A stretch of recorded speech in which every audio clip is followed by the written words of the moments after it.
नमस्कार, हमारा उत्तराखंड लेकर मैं हूं आपके साथ संदीप निरंजन सरकार। राहुल गांधी पर हुई कार्रवाई के बाद उत्तराखंड कांग्रेस की नेता आंदोलन की राह पर है। कांग्रेस कमेटी के आह्वान पर नेताओं ने प्रदेश भर में सत्याग्रह कर विरोध दर्ज किया। पूर्व मुख्यमंत्री हरीश रावत ने कहा कि केंद्र सरकार विपक्ष को समाप्त करने के लिए जो हथकंडे अपना रही है ये सही नहीं है। बता दें कि लोकतंत्र की हत्या है। पूर्व नेता प्रतिपक्ष प्रीतम सिंह ने कहा कि सरकार युवक से घबराई हुई है, इसलिए राहुल गांधी पर इस प्रकार की कार्रवाई की गई। तमाम कांग्रेसी एकजुट होकर केंद्र सरकार के खिलाफ सत्याग्रह कर रहे हैं। सत्ता के दुराग्रहों के खिलाफ, सत्ता के अहंकार के खिलाफ, सत्ता के जिस तरीके से संविधान की और लोकतांत्रिक मर्यादाओं की अवहेलना की जा रही है, एक षड्यंत्रपूर्ण तरीके से विपक्ष को समाप्त करने की साजिश की जा रही है। ये सत्याग्रह गांधी जी ने हमको रास्ता दिखाया और इसी सत्याग्रह के माध्यम से दुनिया के सबसे बड़ा दुराग्रही अंग्रेज को जो है उन्होंने नीचा देखने के लिए मजबूर किया।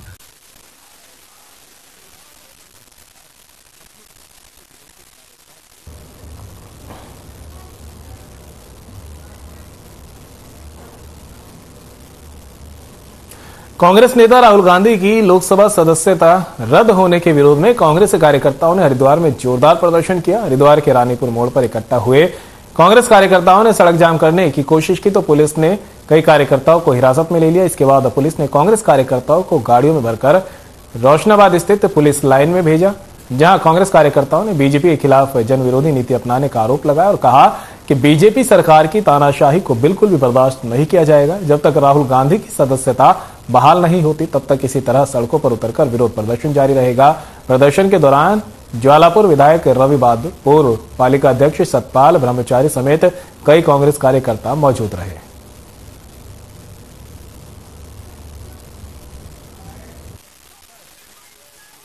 देखिए, इनका प्रदर्शन था लेकिन ये कहीं से परमिशन नहीं लिए थे और धारा 144 लगी हुई है एग्जाम को ध्यान में रखते हुए। तो ये आसपास स्कूल भी हैं, तो ये एक तरह से अवैधानिक था। इनको मना भी किया गया था कि अगर आप लोगों को कोई भी धरना प्रदर्शन करना है तो जो प्रोसेस है उसके तहत आप परमिशन प्राप्त करें, उसके उपरांत ही ये कार्य करें। लोग इसके लिए जेल करें या जो मर्जी करें, शांतिपूर्वक ढंग से हम जो भी काम कर रहे हैं अगर उसके लिए जेल भेजना चाहेंगे तो भेज दें, कोई इसमें बात नहीं है। कांग्रेस की तो परंपरा रही है, ये तो लोकतंत्र पैदा करने के लिए संघर्ष से जन्मी पार्टी है। अगर आज ये संघर्ष वापस कराना चाहते तो हम उसके लिए तैयार हैं, परंतु मैं इस बात को फिर ये कहूंगा कि ये टिट फॉर टैट वाली पॉलिसी ने छोड़नी पड़ेगी। जिस तरह से पूरे देश में माहौल बन गया है, हर तरफ जहां भी देखो भ्रष्टाचार, उस पर कोई बात नहीं होती है, बेरोजगारी पे कोई बात नहीं होती है। और हमारे लोकप्रिय नेता राहुल गांधी जी अगर सांसद में कोई बात रखना चाहते हैं तो उनको बोलने का मौका नहीं दिया जाता है। तो ऐसे में हम सब लोगों ने आज ये फैसला लिया था कि आज हम यहाँ पे धरना देंगे और हम चक्का जाम भी करेंगे। ये बिल्कुल सरकार की तानाशाही रवैया जो अपना रही है, जो पुलिस प्रशासन जो कांग्रेस जनों के साथ जो तानाशाही दिखा रही है, इसका हम सभी कांग्रेस जन पूरे जोर से विरोध कर रहे हैं।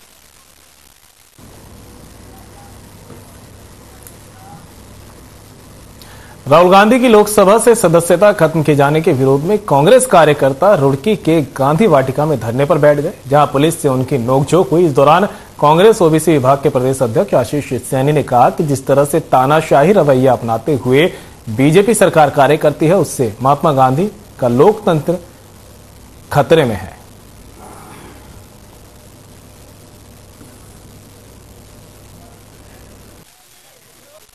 केंद्र सरकार की तानाशाही, जिस तरह से राहुल गांधी के मुकदमे में जो वादी पक्ष था उसने ही स्टे लिया और फिर जब वहां के जुडिशियल मजिस्ट्रेट का ट्रांसफर हुआ वही उसे जो है मुकदमे को लाया और बहुत तेजी में मात्र 25 दिन में इस मुकदमे की सुनवाई हुई और मैक्सिमम पनिशमेंट दी गई। महात्मा गांधी जी की मूर्ति पर रघुपति राघव राजाराम, पंडित पावन सीताराम का जाप करने के लिए यहाँ पर आए हैं और पुलिस द्वारा जिस प्रकार से चारों पार्क की घेराबंदी की गई है, हमारे साथ स्वतंत्रता सेनानी संगठन के जो पदाधिकारी है तुरुंदी वो भी यहाँ पर मौजूद थे, बहुत सारे हमारे कांग्रेस के पदाधिकारी, सामान्य लोग मौजूद थे, लेकिन महात्मा गांधी जी की मूर्ति पर भजन करने से रोका गया। आपको इस सवाल का जवाब नहीं दे पाऊंगी, लेकिन ये है कि जो भी धरना प्रदर्शन होता है, लोकतंत्र है, सभी को अधिकार है, लेकिन पब्लिक प्लेस पे किसी भी तरह का धरना प्रदर्शन अनुमति के पश्चात ही किया जाता है। जो प्रोसेस होता है उसमें पहले कोई भी व्यक्ति अगर कहीं पे पब्लिक प्लेस पे कुछ गैदरिंग करना चाहता है तो उसमें प्रशासन से अनुमति लेनी होती है। तो चूंकि इनके पास अनुमति नहीं थी, इसलिए इनको ये समझाया गया कि बिना अनुमति के आप इसको ना करें, पश्चात ही करें।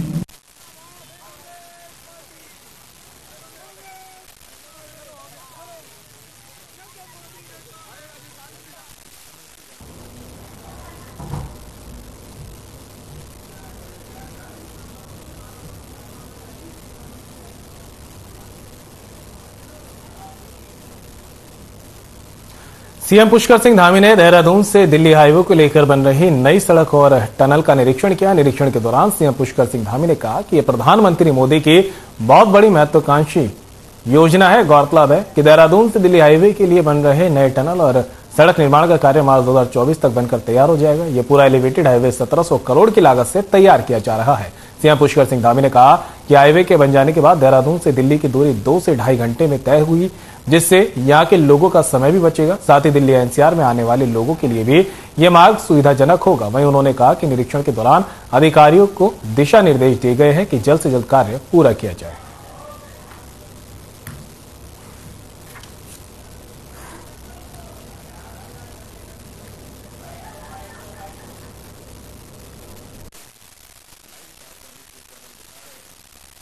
देखिए, ये जो दिल्ली देहरादून एलिवेटेड रोड है, ये बहुत ही महत्वाकांक्षी और बहुत महत्व की सड़क है। इसके बन जाने से दिल्ली से देहरादून की दूरी आधे से भी कम हो जाएगी, लेकिन 2 से मैक्सिमम ढाई घंटे के अंदर पूरी हो जाएगी।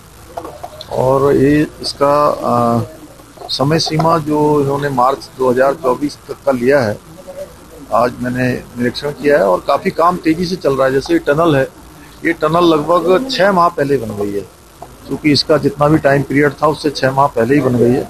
इसी प्रकार से अन्य जगह पर भी काम चल रहा है और हमने आज जानकारी ली है कि कहीं पर कोई काम करने में दिक्कत तो नहीं आ रही। तो कुछ उत्तर प्रदेश सरकार से भी कुछ आपको रात्रि की सेवा करने के लिए, रात्रि का काम करने के लिए कुछ परमिशन की आवश्यकता है।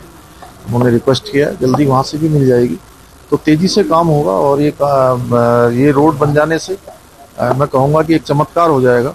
माननीय प्रधानमंत्री जी का मैं धन्यवाद करना चाहता हूँ, नितिन गडकरी जी का, हमारे सड़क परिवहन मंत्री जी का, कि उन्होंने उत्तराखंड के लिए एक बड़ी सौगात इस रोड के बन जाने, इस रोड के स्वीकृति से और इसके निर्माण से उत्तराखंड को दी है। इसके साथ साथ अनेकों सड़कें, जैसे हमारा नजीबाबाद से अफजलगढ़ तक की सड़क, उसके बन जाने से भी भानियावाला से ऋषिकेश, सितारगंज से बरेली, ऐसे अनेकों, अभी बागेश्वर और पिथौरागढ़ की भी 350 करोड़ की सड़कों की अभी 2 दिन पहले स्वीकृति मिली है। भारतमाला और 4 धाम ऑल वेदर में सड़कें हमारी तेजी से बढ़ रही हैं, जिसका काफ़ी काम पूरा हो गया है।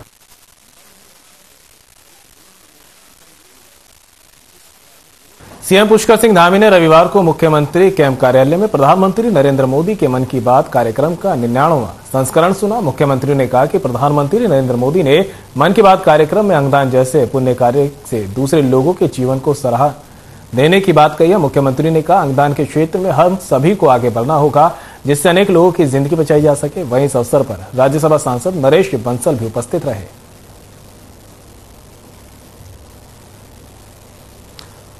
तो देहरादून से आपको एक और बता रहे हैं, जहां पर सीएम पुष्कर सिंह धामी ने पीएम मोदी के मन की बात कार्यक्रम को सुना और जिस तरह से आज पीएम मोदी ने अंगदान को लेकर मन की बात कार्यक्रम में जिक्र किया, उसके बाद सीएम पुष्कर सिंह धामी ने कहा कि एक सराहनीय कदम है कि अंगदान किया जाए, इससे हमारे अंग जो है दूसरों के भी काम आ सकेंगे। जरूरतमंद लोगों को एक नया जीवन अंगदान के जरिए दिया जाएगा।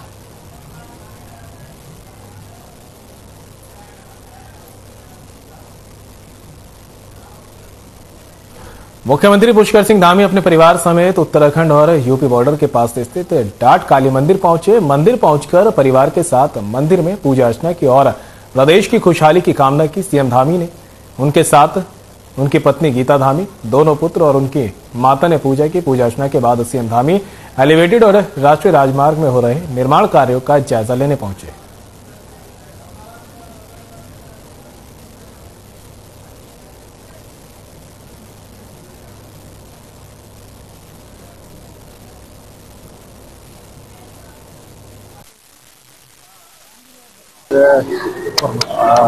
आजकल पवित्र नवरात्र का समय चल रहा है और कालिका देवी हमारी आराध्य देवी है और हम सब पर उनकी कृपा रहे। पूरे प्रदेश पर सभी लोग अपना सुख समृद्धि से रहे, प्रदेश हमारा आगे बढ़े, विकास की तरफ बढ़े और सारे कार्य हमारे बिना विघ्न बाधा के संपन्न मेरे माँ से प्रार्थना की है।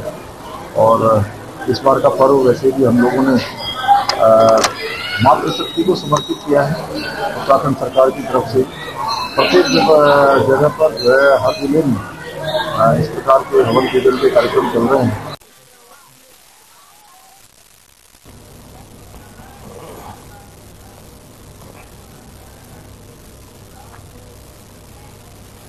प्रदेश सरकार के 1 साल पूरा होने पर डोईवाला ब्लॉक के भानियावाला और रायवाला में 2 बड़े कार्यक्रम होंगे। कार्यक्रम को लेकर डोईवाला ब्लॉक सभागार में खंड विकास अधिकारी जगत सिंह की अध्यक्षता में अधिकारियों की बैठक का आयोजन हुआ और कार्यक्रम को लेकर रूपरेखा बनाई गई। डोईवाला के भानियावाला में डोईवाला विधायक ब्रजभूषण गैरोला की अध्यक्षता में धामी सरकार के 1 साल बेमिसाल को लेकर व्यापक रणनीति बनाई गई। तो वहीं रायवाला में भी कैबिनेट मंत्री प्रेमचंद अग्रवाल की अध्यक्षता में होने वाले कार्यक्रम को लेकर भी अधिकारियों ने चर्चा की। बीजेपी कार्यकर्ताओं समेत क्षेत्रवासियों में भी कार्यक्रम को लेकर उत्साह का माहौल है।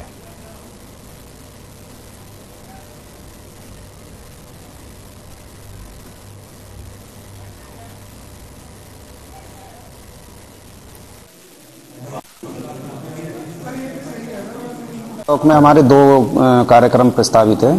पहला कार्यक्रम विधायक जी की अध्यक्षता में गणपति गार्डन भानियावाला में है और दूसरा कार्यक्रम हमारा रायवाला माननीय मंत्री जी की अध्यक्षता में है। तो ये जो हमारी बैठक है, क्योंकि हमें बड़ी संख्या में और लोगों को लाना है, जनता को लाना है, जनप्रतिनिधियों को लाना है कार्यक्रम में, और उसके साथ साथ जो भी हमारे वार्ड मेंबर है, जो हमारे लाभार्थी हैं, सभी को उस कार्यक्रम में पहुंचना है।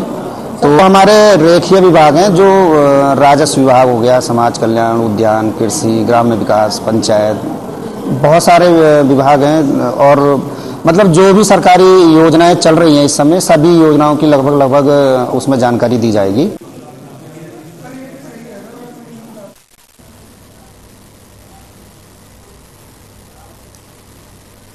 उधम सिंह नगर से केंद्रीय रक्षा राज्य मंत्री अजय भट्ट ने पंतनगर से जयपुर होते हुए अहमदाबाद जाने वाली इंडिगो हवाई सेवा का उद्घाटन किया और जयपुर जाने वाले यात्रियों से मुलाकात की। यह हवाई सेवा रोजाना चलेगी।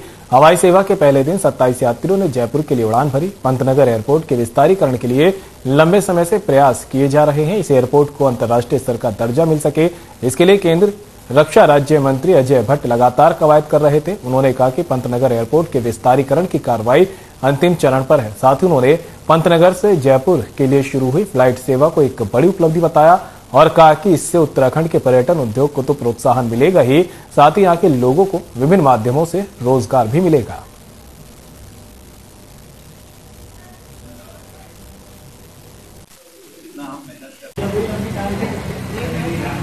टूरिज्म प्लेसेस जो डेस्टिनेशंस हैं उनकी कुमाऊं क्षेत्र में है, इतना ही हमारा चारधाम समेत जो वहाँ के हमारे पर्यटन स्थल है उतने ही हमारे गढ़वाल मंडल में है। दोनों मंडल हमारे कनेक्ट रहेंगे और पर्यटन की दृष्टि से यहाँ चहुमुखी उन्नति होगी, बेरोजगारों को रोजगार मिलेगा और हर चाहे बिजनेसमैन हो या हमारे टैक्सी वाले हों या हमारे अन्य कोई हमारे वाहन, जैसे कि कई जगह तो मोटरसाइकिल का भी हमने नैनीताल में तो उसका भी हमने परमिट कर दिया, संभवतः तो यहाँ भी किया है हमने।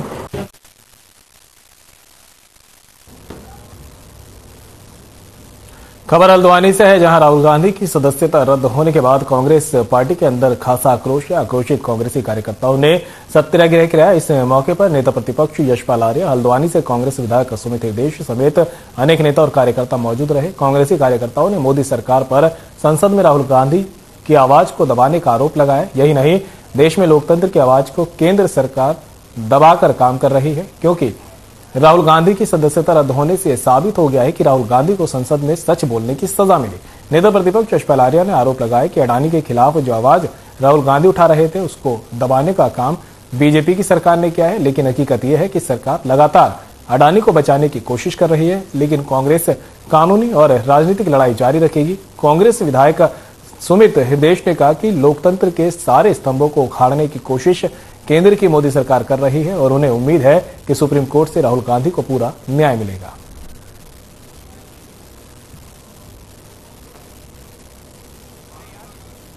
सदन में और सदन के बाहर लगातार उठाते रहे हैं। 4000 किलोमीटर की यात्रा में वो देश की और एक देश की एकता और अखंडता की बात करते रहे हैं। धर्म जाति मजहब के का जो आज पूरे देश भर में देश को धर्म जाति के आधार पर बांटा जा रहा है, समाज को विभाजित करने की लगातार कोशिश की जा रही है, देश को खंडित करने की कोशिश की जा रही है।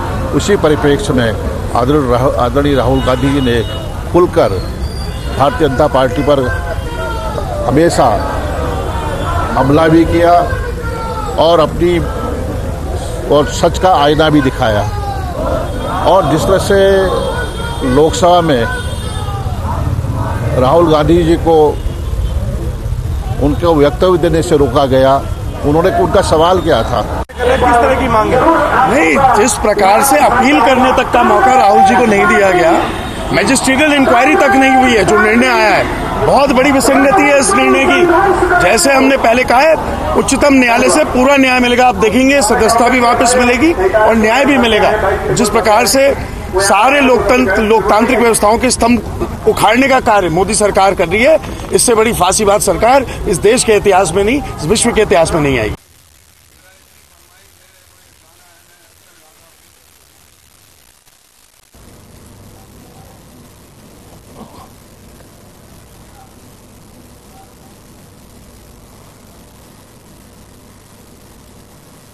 कांग्रेस नेता राहुल गांधी की सदस्यता रद्द होने के बाद राजनीति गर्मा गई है। इस मामले के बाद कांग्रेस लगातार केंद्र सरकार पर हमलावर है। इसी को लेकर अल्मोड़ा में कांग्रेस कार्यकर्ताओं ने काली पट्टी बांधकर विरोध जताया। गांधी पार्क में हुए इस धरना प्रदर्शन में कांग्रेस के दिग्गज नेता और पूर्व विधानसभा अध्यक्ष गोविंद सिंह कुंजवाल ने शिरकत की है। इस दौरान गोविंद सिंह कुंजवाल ने मोदी सरकार पर जमकर हमला बोला। कुंजवाल ने कहा कि प्रधानमंत्री नरेंद्र मोदी कांग्रेस नेता राहुल गांधी से डरे हुए हैं। उन्हें उनकी कुर्सी जाने का एहसास होने लगा है, जिस कारण 4 साल पुराने बयान को तोड़ मरोड़ कर पेश किया जा रहा है।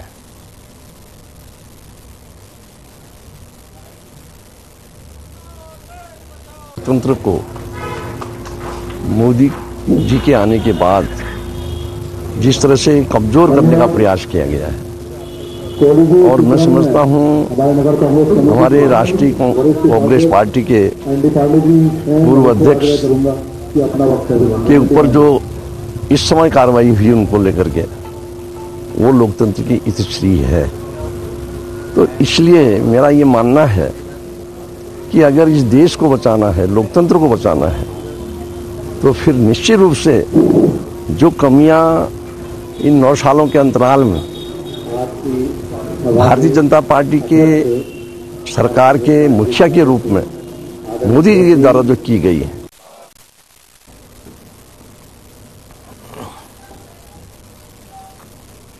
कांग्रेस नेता राहुल गांधी की संसद सदस्यता समाप्त होने के कारण पूरे देश में कांग्रेस विरोध कर रही है। बता दें कि उत्तराखंड में कांग्रेस ने सत्याग्रह के जरिए अपना विरोध जताया और पूर्व मुख्यमंत्री हरीश रावत, कांग्रेस के पूर्व प्रदेश अध्यक्ष प्रीतम सिंह ने बीजेपी की केंद्र सरकार की बुद्धि शुद्धि के लिए सत्याग्रह किया। इस दौरान पूर्व मुख्यमंत्री हरीश रावत ने कहा कि एक षड्यंत्र के तहत दुराग्रह की भावना के साथ सरकार काम कर रही है और विपक्ष को पूरी तरह से समाप्त करने का प्रयास किया जा रहा है। केंद्र सरकार पूरी तरह से निरंकुश हो गई है। वहीं पूर्व प्रदेश अध्यक्ष प्रीतम सिंह ने कहा कि पूरे देश के अंदर आमजन और कांग्रेस के अंदर बात को लेकर आक्रोश है।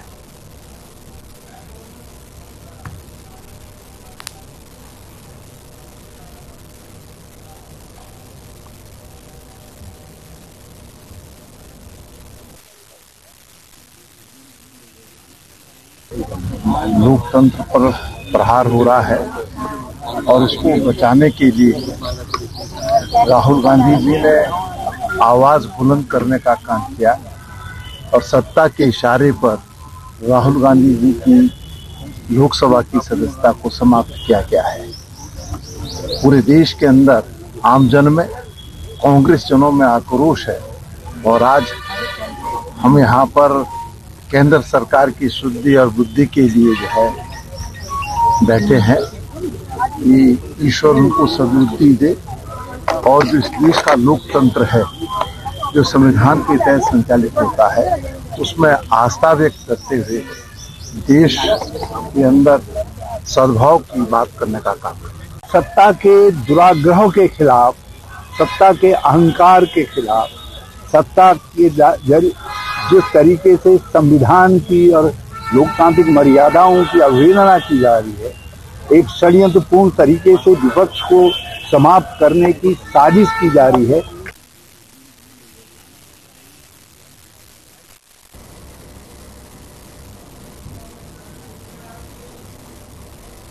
रुड़की के सिविल लाइन कोतवाली क्षेत्र में चंद्रशेखर चौक के पास कांग्रेस ने 1 दिवसीय प्रदर्शन किया। बता दें, राहुल गांधी की संसद की सदस्यता समाप्त किए जाने के विरोध में कांग्रेस कार्यकर्ताओं ने बीजेपी के खिलाफ धरना प्रदर्शन किया है। इस मौके पर बड़ी संख्या में कांग्रेस के नेता और कार्यकर्ता मौजूद रहे। साथ ही शांति व्यवस्था खराब ना हो इसलिए पुलिस बल भी मौके पर मौजूद रहा। वहीं पुलिस का कहना है कि धरना प्रदर्शन करने वालों ने किसी भी तरह की कोई अनुमति नहीं ली, जिस वजह से उनका यह धरना प्रदर्शन गलत था, इसलिए उन सबको एक वाहन में बैठाकर धरना प्रदर्शन की जगह से हटा दिया गया।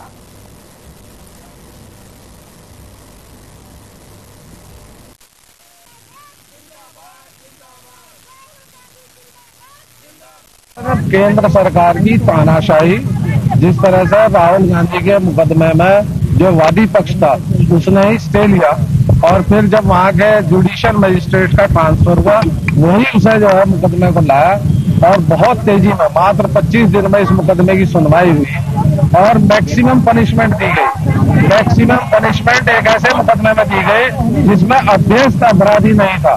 एक अपराधी के लिए तो ये उचित थी, लेकिन राजनीतिक कार्यकर्ताओं, देश के सबसे बड़ी पार्टी के नेता के खिलाफ इस तरह का जो कानून के आड़ में जो निर्णय लिया गया है उसकी हम भर्त्सना करते हैं।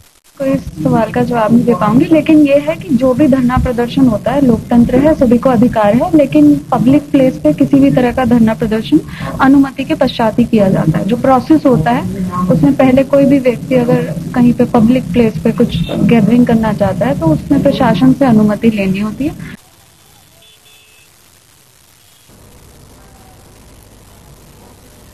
जरूरतमंद मरीजों की मदद के लिए द सेवियर संस्था ने जयराम आश्रम में रक्तदान शिविर का आयोजन किया। रक्तदान शिविर में अब तक 60 यूनिट रक्त एम्स ब्लड बैंक की टीम एकत्रित कर चुकी है। द सेवियर संस्था का लक्ष्य 100 यूनिट रक्तदान करने का है। संस्था के सदस्यों का दावा है कि इस शिविर में वे अपने लक्ष्यों को पूरा करेंगे। मौके पर संस्था के सदस्यों ने भविष्य में भी रक्तदान शिविर लगाने का संकल्प लिया। सदस्यों का कहना है कि रक्त के अभाव में किसी की जान ना जाए, इसके लिए संस्था ने पहली बार रक्त शिविर लगाकर प्रयास शुरू किए गए हैं। सदस्यों ने बताया कि उनके एक साथी को जब रक्त की जरूरत पड़ी तब उनको रक्त के महत्व का पता चला।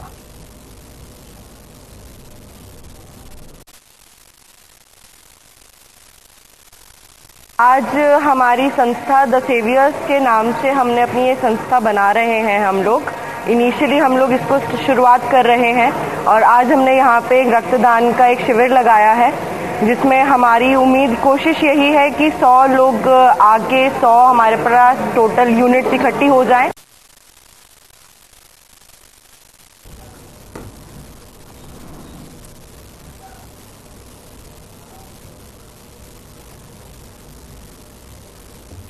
फिलहाल बुलेटिन में इतना ही, दीजिए इजाजत। नमस्कार।